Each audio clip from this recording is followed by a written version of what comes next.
Hey there, been a minute. Do you play video games? Have you ever played video games? Is the concept of video games even remotely appealing to you?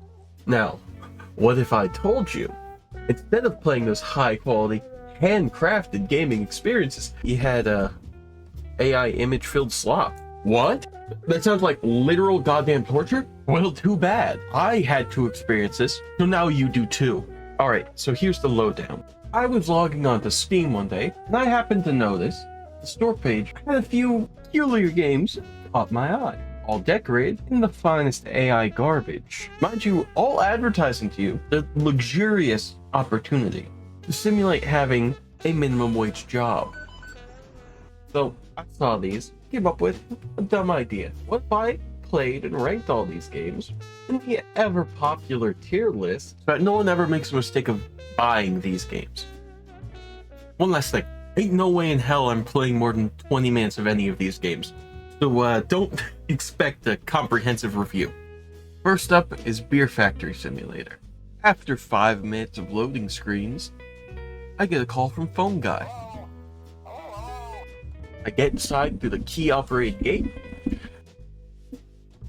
and that's no vehicle. You know, you can call that many things, but I don't think I wouldn't call that a vehicle. Many things are vehicles, and that ain't one of them. Nice try, game. I know things. You can't trick me. Alright.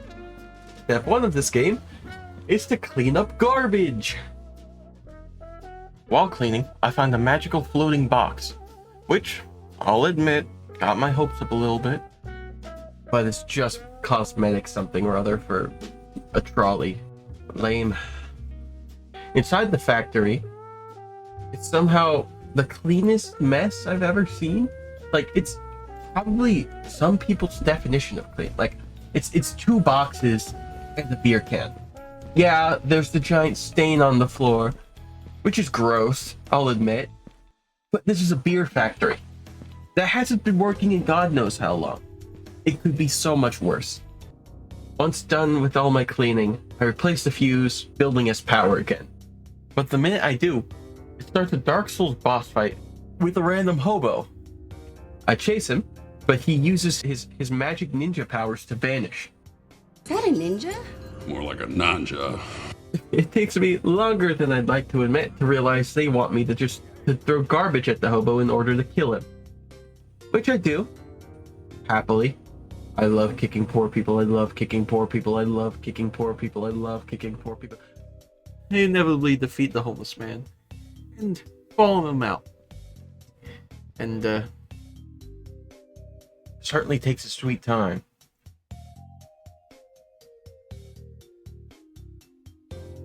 I throw out a metric ton of trash. I buy a mop, clean the floor stain, and then buy some shelves. But couldn't be easy. I don't know what I did wrong, but I'm missing. It's fine. I only paid for the whole shelf, not just the dozen bolts and some feet. My only guess is that they wanted me to use those shelf pieces that they threw out. Mind you, they mixed it up with the trash on the ground. How was I supposed to know I needed them? Or if I even do? I don't know. The game doesn't tell me. Well, guess that's it then. Can't really keep going now. So I'm soft block. Keeping this one in E tier. Only because of the hobo boss fight. Love the hobo boss fight. Hello, welcome to hobo. Next up is Drain Sim. Right off the bat, this one is far more polished and put together than the last, with it having a proper intro cinematic. This game seems simple enough. Not really saying much, considering what we've done so far should have been simple, but yes, only time will tell. Though I say that as they immediately give us a military-grade heat map for identifying where the flooding is at its worst. Also, he does this, for whatever that's worth. I grab a rake from the garage, and I begin unblocking some of these drains.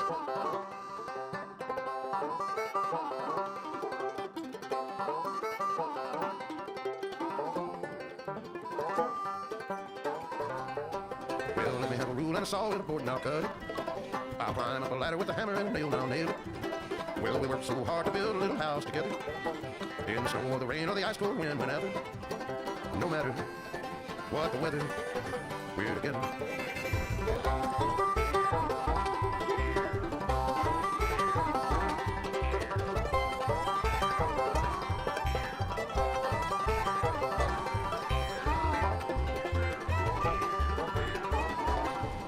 Alright, I'm gonna say it. This sucks. I know that's a little harsh. Hear me out on this. It's so finicky. Because the aiming is based on the body position, not where you're actually looking. But I'll wait a little longer for sharing all my thoughts. Maybe the game will surprise me. After draining the street, I'm then tasked with draining the water from my basement, which you think would have been a priority considering it's actually my property. Nah, the street was more important. Couldn't let the city do it. No. Nah, the middle-aged man with a rake had to take on the biblical flood. Yeah, of course. Tax dollars at work right there. In my backyard, there's this, what I can only describe to be a small pond. And they give me a bucket and a shovel to move all this water into my neighbor's yard, mind you. Real kick the can down the road type solution, but hey, it's their fault for living next to me, I guess. Yeah, so, if you can't tell, this game's a little rough. It's not nearly as bad as Beer Factory and its Hobo Menace. It's not really fun. I mean, someone might like it. You know, moving water around, it's cool. There's a satisfying cleanup aspect to it. But even with that simple premise, it feels unnecessarily complex. For one, it has way too many tools. Give me like the shovel, the pusher, and the vacuum, and I'd pretty much be good. The fluid physics are cool. It's a nice novelty, but it doesn't make up for the monotony of it all.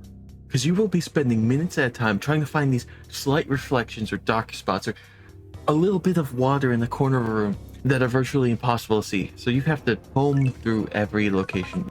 Or at least that's what I had to do. I could be doing this wrong. Maybe if I used the generator-powered water pump, it would have been faster. But that being said, we don't need this many tools to do these jobs. It's too much. Make a few of them just more efficient. You know, do I want to be picking through 12 tools to find one that's slightly better in this specific scenario? No. Just make the little backpack vacuum a little better at what it needs to do. One last point before we move on, I have to say, this game has a certain feeling. You might know the feeling. It feels like a YouTuber bait game, you know? Sort of looking for that one big enough YouTuber to maybe get him a little audience, you know, put in enough effort, but be jank enough maybe to be funny, you know? But even still, can you tell I'm not the biggest fan of this game? That aside, I can see people actually playing this game. I actually did play beyond this tutorial. I got about halfway through the next level just to be sure this is what the game was like. And yeah, from what I can tell, this is what you see is what you get. There are good elements. There was an effort made. Was the effort out of passion or out of greed? It's who's to say. So for that, I'll give it a B tier. Next up, we got Factory Outlet Simulator. Not to be confused with Beer Factory Simulator. Although, you wouldn't know that from the title screen. Drop the simulator part here.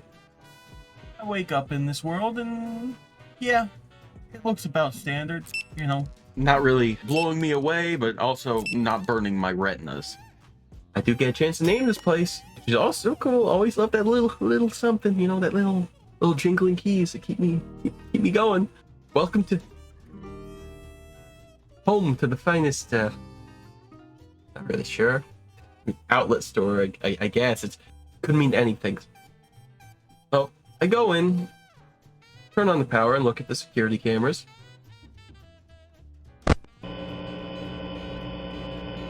Another FNAF show.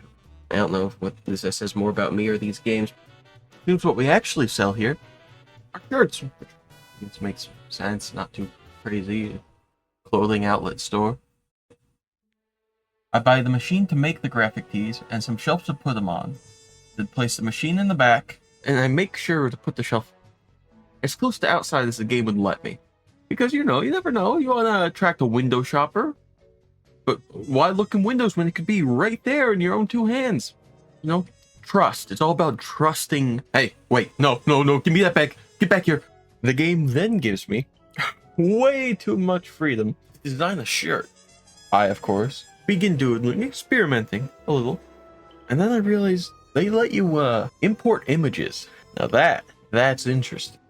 I mass produce them, stock the shelves, and the customers come flowing in. They don't, but in my heart they do. Only one comes in because we're still in the tutorial.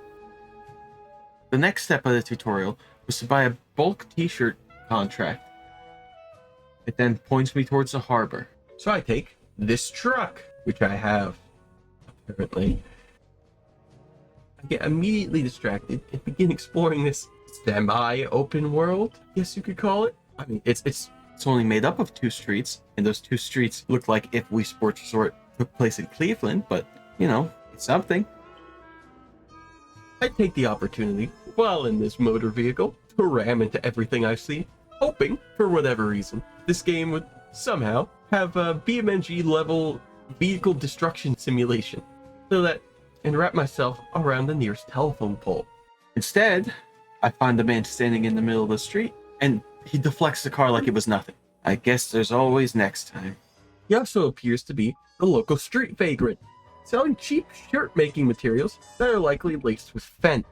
I turn down his tasty-looking and very tempting threads, and get back to what I was actually meant to be doing. Which, if you forgot, was heading towards the pier. But, a little stuck. Guess we're walking from here. Oh. Hello there, Rip in the fabric of space-time. Nice to see you've made an appearance.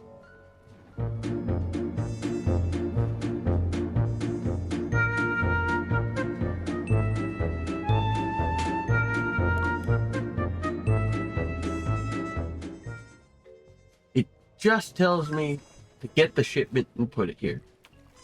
What a waste of time. In the factory building, business is booming. The shirts are flying off the shelves. Going back to the register gameplay, all these games seem to have... I call it there, because I think I got a decent idea what this game's like. Fulfill orders, run the shop, buy crack from the man outside. Pretty simple. I surprisingly like this game. I don't know, it is more enjoyable than any of the others so far. Mostly from having dumb fun in spite of the game, rather than the actual gameplay itself. But for that, I'll give this game a low A.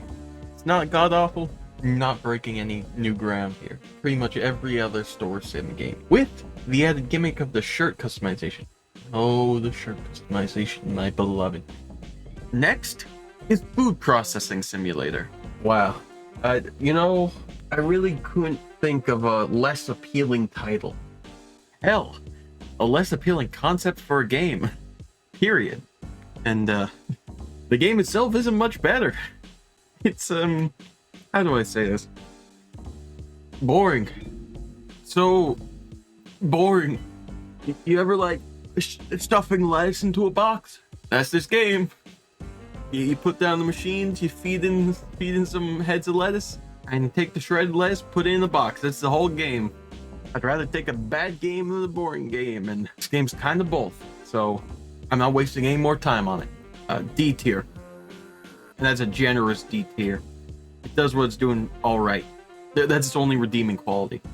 Prison Escape Simulator. And oh boy, do they not hide their use of AI with this one. Most of the others used it just for the logo. This one, this one we get a whole AI generated cutscene. And I assume AI voices along with it. They're really going out their way to be the, and pardon my use of the term, sloppiest of the AI slop. Holy hell, this sensitivity is high. I mean, let's fix that quickly. There. Usable. That's so hard. Start this game by breaking my floor apart with this nice steel chair they put in my cell. put the chair down and I start digging the dirt that's right underneath these tiles, which does mean this prison doesn't have a foundation. And with the number of objects I dig up, this has to be some like mass grave, like burial ground. Like this is not a normal amount of things to dig up within a foot of dirt. I sell the things I dug up to the guard for toilet paper, which is the currency of this game, and I trade it for items to speed up the digging process. Pretty simple loop. Reminds me of a certain other digging game, but no need to get into that. And then, you know, there's a little break for lunch. Gives you an opportunity to walk around, talk to people, get jobs, because it appears to be little, I guess, side objectives they're offered. But you can really tell level design wasn't their strong suit with this area. But I think that's all there really is to tell about this game, at least from what I played. Because I was not going to do a full playthrough of this. And this game sort of aids it to give a proper overview. Because, you know, I feel like there's probably some content later on, like with the tunnel, but who knows? This is very much textbook asset flip game, and made all the worse with that god-awful AI intro. Leaves a very bad taste in my mouth. But overall, I'll give it a C. The gameplay is fine enough, I guess. The graphics certainly aren't good at all. Besides that, what can I really say? You see it, I see it. There are better prison break games out there. Go play one of those. Go play this. Tobacco Shop Simulator is up next. And funny enough, this was the one that actually inspired me to do this whole video.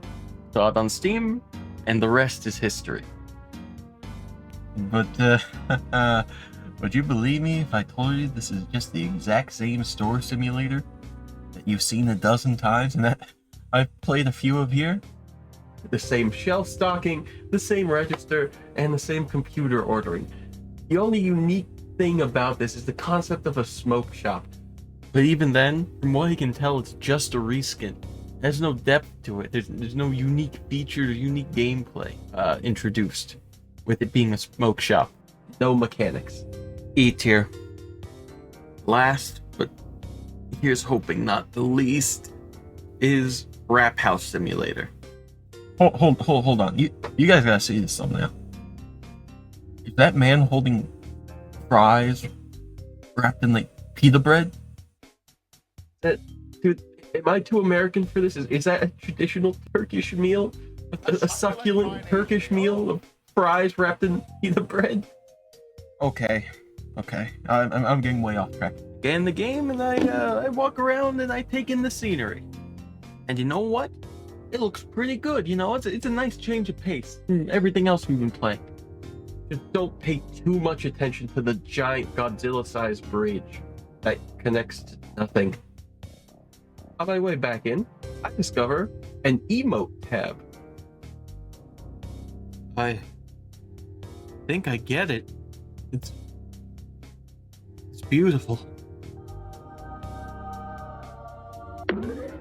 Sorry, a little distracted there. Where were we? Inside the restaurant. I head to the office to see Mr. Rap House himself and photos of who I can only assume to be all of his various lovers doing a variety of activities together. I also discover the best feature in any of these games by a landslide: gambling, specifically blackjack, which is my card game of choice. So I proceed to gamble for probably about 25 minutes before I actually buy the ingredients I was meant to. I tried to gamble away my money to see what happened, but it was taking far too long, despite the fact that I hit stand for 50 of those hands. But anyway, onwards to the actual gameplay of this simulator. I buy ingredients for food, cut the meat, heat the pita bread, and add the toppings. I hire employees hoping they'd help at all, but besides the lady at the front, they're pretty much useless. There's probably some way to get them to work, but I couldn't figure it out. Get back to cooking, because the wrap ain't gonna wrap itself, and this game, not too bad. will say. Which, considering how many of these have just been absolute waste of your time, asset flip store simulators, does count for something. And I played this one a decent amount. And I didn't want to kill myself the entire time. So it gets a B. It's far from perfect. The single player especially, it's underdeveloped. It was clearly, this game was meant for multiplayer with the emotes and everything, but it's serviceable. It's a restaurant simulator. I can't imagine it'll get much more complex than that. That's it. Here are all the final rankings. I definitely skewed towards the middle. I avoided the extremes, mostly because these games are honestly pretty samey, you know? A lot of them have the same base features, the same general store concept. I mean, they were all functional. None of them were exceptional, but none of them were unplayably bad either. Suppose I could have, moved some things around just to get the spread, but I didn't want to lie and just fill in spots. Regardless, I hope you enjoyed. If you did, do those things that you do, like, comment, subscribe. If you do comment, I'd appreciate any feedback or game ideas you have, and I hope you stay tuned until next time.